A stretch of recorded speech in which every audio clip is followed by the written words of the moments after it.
Goblin launch detected.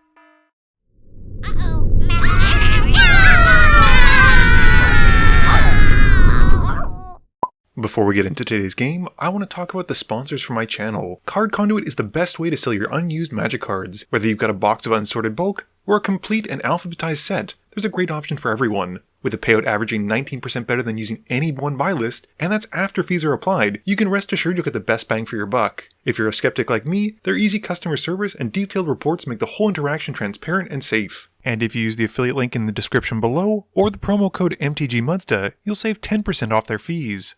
And 401 Games, Canada's one-stop shop for trading cards, board games, and hobby supplies. Not to mention an easy-to-use and great online buy list. And if you use the promo code MTGMUDSTA, your first purchase of MTG Sealed and Singles will be 5% off. And Dragon Shield, the strongest sleeves for your strongest deck. So be sure to use the code MUDSTA or the affiliate link down below to save 5% on your next order. Hey gang, and welcome back. Today's patron shoutout goes to Amy. Thanks Amy for supporting the channel.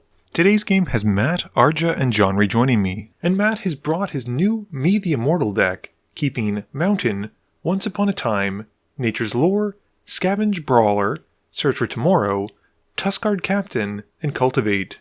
Arja is playing a Syrix deck, keeping Lavaclaw Reaches, 3 Swamps, Ransack the Lab, Currency Converter, and a Corpse Explosion. John is trying out his Blind Seer deck again, keeping 2 Islands, Spectral Shift, Patron Wizard, Arcane Signet, Soul Ring, and Glamour Die. Last but not least, I am taking out the patron-submitted Ishai and Krark deck once more before I take it apart, keeping Birthday Escape, Island, Quasi-Duplicate, Third Path Iconoclast, Mountain, Sacred Foundry, and a Jeskai Ascendancy. Matt wins the die roll and starts us off. He draws and plays a Mountain. I play Sacred Foundry tapped and pass to Arja. Arja's got a tapped Lavaclaw Reaches, passing to John. John draws, plays an Island, and casts Soul Ring. He follows it up with an Arcane Signet, and then a Mox Diamond, discarding a land, and passing after an explosive turn 1. Matt's turn has him drawing and casting Once Upon a Time for free, which finds him a Spire Garden that he plays. He then pays 2 for a Nature's Lore, going to find a Stomping Ground, and has it come in untapped. He then pays 1 green, suspending a Search for Tomorrow, and passes, leaving Arja and I in the dust. I just draw, play an Island, and cast Third Path Iconoclast. Arja's got a Swamp for turn, and he's able to cast Ransack the Lab. After it resolves, he passes to John. John's turn has him playing Manamo as his land for turn, and he then pays 3 blue for a Patron Wizard, and passes. Matt takes down his Search for Tomorrow on his upkeep, and then draws for turn. He plays a Forest, and casts Cultivate, going to find an Island for the field, and 1 for his hand. I just draw, play a Mountain, and then cast Krark. Arja draws, plays a Swamp, and passes. John plays a Buried Ruin for turn, and has enough mana to cast the Blind Seer. He passes after that. Matt casts his Search for Tomorrow from Suspend, and goes to find a Forest, and draws. He then plays an Island, and then casts Me the Immortal, but John responds by tapping 2 wizards to make him pay 2. Matt does so, and John then untaps the Blind Seer with Manamo, and taps him to actually counter me. Matt then passes, and during his end step, I cast Crimson Wisps, targeting Krark, but flip tails, and it just bounces back to my hand, and I make a token from the Iconoclast. I draw, and attempt to cast Crimson Wisps again, and this time manage to copy it, and draw 2. I then play a Glacial Fortress, and cast Jeskai Ascendancy. I then swing the Soldier token at John for 1, and it connects, and I pass. During my end step, Arja casts Demand Answers, and discards a Swamp, drawing 2. Arja draws and plays a Swamp for turn. He then casts Corpse Explosion, wiping the board, mainly to get rid of John's Patron Wizard, and after that, he passes. John draws, and casts Mind Over Matter, which obviously isn't a broken card, and passes to Matt after that. Matt's turn has a Timber Crown Pathway coming in, and he then casts a Scavenge Brawler. He passes to me after that. I draw, play a Prairie Stream, and cast Ishai, and pass it back to Arja. Arja's got a tapped Rakdos Guildgate for turn, and then casts Collector's Vault, passing. John draws and recasts the Blind Seer. and then plays out a Mox Amber, passing back to Matt. Matt's turn has him drawing and going straight to combat. He swings the Brawler at John in retaliation for countering his commander, and John takes the 4. After combat, Matt casts a Tuskguard Captain and passes. I draw and play an Arid Mesa. I then cast Precursor Golem and make 2 golems with it. I then crack Arid Mesa for Steam Vents untapped and cast Birthday Escape. I draw a card and have one of the golems become my Ring Bearer. I get to resolve the Jeskai Ascendancy, drawing a card and discarding a card. Ishai ends up being my Ring Bearer, and I go to combat. I swing him at Matt, and Matt then takes the hit. I then pass, and Arja loots off the Collector's Vault during my end step. Arja draws and plays a Swamp. He then casts Cathartic Reunion to fill up his graveyard, and follows up with a Living Death.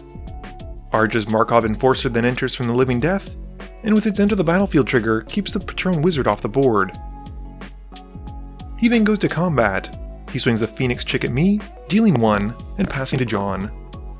John draws and recasts the Blind Seer, and passes back to Matt. Matt's turn has him drawing, and in his main phase, he casts me the Immortal, and then goes to combat. He puts a +1/+1 counter onto me, and then passes turn. I draw and play a Mountain.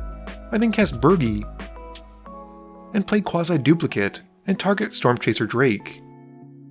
This lets me loot off the Jeskai Ascendancy, and pumping my board by +1/+1, and I then draw another card from targeting the Drake. I then make a copy of the Drake, and once that's out, I follow up by casting Twisted Image on the Drake to loot a card again from the Ascendancy, pump my board, and then draw another card from the Drake. I then cast Izzet Signet, and then Balmor, and move to combat. I swing the Drake at Matt, and the Third Path Iconoclast at John, both of which have been pumped up by the Ascendancy, so they both take a larger hit. After that, I pass to Arja. Arja's got a Dragonskull Summit for turn, and he plays Seize the Spoils. He then goes at me with the Markov Enforcer, making a blood token, and I stop it with one of my soldier tokens. Arja then activates the Collector's Vault after combat, and passes once he's done resolving it. John draws but has nothing to do and has to pass. Matt draws for turn, and exiles the Scavenge Brawler from his graveyard to put a bunch of counters onto me. Matt then follows up by casting an Evolution Sage, and then plays a Gruul Turf, which as it comes in bounces a land back to his hand, and triggers the Evolution Sage to proliferate all the counters onto me. He then goes to combat, and adds a First Strike counter onto me, and he swings it at, well, me. I then take 9 commander damage, and Matt passes turn. I draw and play a Plains. I then cast Wild Research,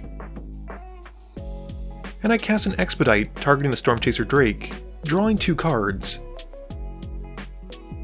I then activate the Wild Research, revealing Defiant Strike and putting it to hand, and then randomly discard a Monastery Mentor. I then cast the Defiant Strike on the Stormchaser Drake again, drawing another 2, and then follow up with Slip Through Space to keep the train rolling. I draw some more cards, and finally cast Fist of Flames as well, drawing 2 and pumping up the Drake even further. I then play a Renegade Tactics to draw some more cards.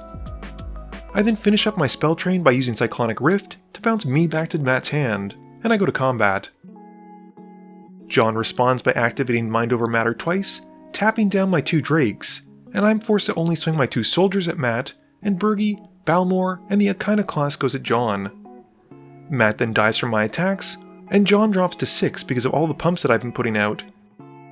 And after that, I pass, with Arja cracking his blood tokens to loot a little bit during my end step. Arja draws and activates Collector's Vault once more, looting again, and then plays Thrill of Possibilities and continues to dig deeper. Arja then casts his commander, Syrix, which brings back the Skyfire Phoenix on cast. He then casts Reanimate, bringing back Tectonic Helion, and he goes to combat. Arja swings out his team at me, and I sacrifice 2 lands from the Hellion. I then chump the Markov Enforcer and the Hellion with 2 soldier tokens, but take the rest. Arja then goes to his end step, and shoots Balmor with a Syrix trigger, and then passes turn. During his end step, John casts a Mystical Tutor and goes to find Cyclonic Rift. John draws and overloads Cyclonic Rift in his main phase, and then goes to combat. He hits me with the Blind Seer for 3 and passes to me. I draw and play an island. I then cast Seagate Restoration, drawing 11, and no longer have a maximum hand size for the rest of the game. I then pass to Arja. Arja draws and plays a mountain in his main phase. He casts the Underworld Cookbook, and then activates it, discarding Skyfire Phoenix, and then recasts Syrix, bringing the Skyfire back again. Arja then follows up with the Necromancy, and he brings back the Runescar Demon, which as it enters, allows him to tutor for a card. Going to combat, he decides to take out John with his 2 Phoenixes, and passes after that. I draw for turn and recast Bergie, and then play Talisman of Conviction, Azorius Signet, and Heat Shimmer, and I target the Runescar Demon. This lets me tutor for my own card, and I then play a Soul Ring off my floating red mana, as well as an Izzet Signet, and then recast the Stormchaser Drake. I go to combat and swing the copy of the Runescar Demon at Arja, and he takes the hit. With nothing else, I pass. Arja draws and swings out his team at me. I chump the demon with the Stormchaser Drake, but still take the rest. In his post-combat main phase, Arja casts Lightning Greaves, and then Sire of Insanity. He then moves to equip the Greaves onto the Sire to take out my hand, but I respond with Path to Exile and deal with the Sire before he can. Arja then goes to find a land, and after that, passes turn. I draw and play a Clifftop Retreat. I then cast Showdown of the Scalds and exile my top 4. One of those is an Archmage Emeritus, and I cast it, and then cast Orvar from my hand. I follow up with a Cerulean Wrists and target the Archmage, which makes a copy from Orvar, and I draw 2 cards total. I then cast a Snapcaster Mage from exile as well, and as it comes in, give Flashback to Path to Exile, and then cast the Path to Exile on the Runescar Demon, and Arja goes to find a land. I then pass turn, with Arja activating his cookbook during the end step. Arja draws and goes to combat. He swings his 2 Phoenixes at me for 6, and I drop down to 4. He then plays a Blasphemous Act, which wipes away the board, and once that's done, casts a Grave Titan, and he equips the Greaves onto it. He then replays the Collector's Vault, and passes turn. I draw and play an island from exile, and then cast Whirlwind of Thought. I follow up with a young Pyromancer, and then the 3rd Path Iconoclast. And I then cast Sway Evolutions targeting one of my creatures, but drawing off the Whirlwind and getting to make some tokens. I then replay Jeskai Ascendancy and pass the turn to Arja. Arja draws and replays his Markov Enforcer, which as it comes in, fights the young Pyromancer. He then moves the Lightning Greaves onto the Enforcer, and he goes to combat. He swings out at me with everything, and pays the 2 to bring back Phoenix Chick, tapped and attacking with a counter. I block everything on the ground, and drop to 2, and Arja then passes turn. My turn has me drawing and playing a Training Center. I then cast Stormkiln Artist, and I follow up with Zada. I then cast Mavinda. I use Mavinda's ability to cast Crimson Wisps and target Zada, which copies onto everything else on my team, and I get to draw a bunch of cards, and trigger my Artist and my Jeskai Ascendancy. I then cast Gamble, which has me finding a card and then randomly discarding, and I pitch Beseiju who shelters all. I then cast Reckless Charge on Zada to draw some more cards, not to mention pump my team. I follow up with Shelter on Zada, giving my team Pro Black, which, after it finishes, is enough to be able to swing through Arja's zombies and take the game. Game review time. This game was 1 hour, 3 minutes, and 51 seconds. I thought for sure on those last couple of turns that I was 1 creature away from dying if Arja was able to find one. Between the Grave Titan and the amount of Phoenixes that he was able to have come back, it seemed like I was in a really, really bad spot. But tides turned immediately as soon as I was able to draw into Zada. In this deck, Zada or a Mirrorwing Dragon really pushes the deck to 100%, and it was awesome to go off and win the game through combat. I really liked Syrix. I thought it was a cool concept. Rakdos Phoenixes or Graveyard/Reanimator deck was a lot of fun to see, and Archer was able to get a lot of Phoenixes back for very little cost after discarding them. Considering John's Blind Seer deck was so explosive on those early turns, he got really far behind as soon as he started losing his wizards. Mind over Matter is never a card you can just leave on the board, and despite the fact that we didn't have any good ways to remove it, all it really did was slow me down. Matt's Meet the Immortal deck is hopefully something we get to see again in the future. I thought it was a kind of cool concept, and he did smash in for 9, which is a lot of fun, but unfortunately I took him out quite early because I was afraid of the unknown. This video wouldn't be possible without the help from my sponsors, but it definitely wouldn't be possible without the help from you, the viewers, and my patrons. So I just want to say thank you for watching, and to remember, friends are just opponents you haven't eliminated yet.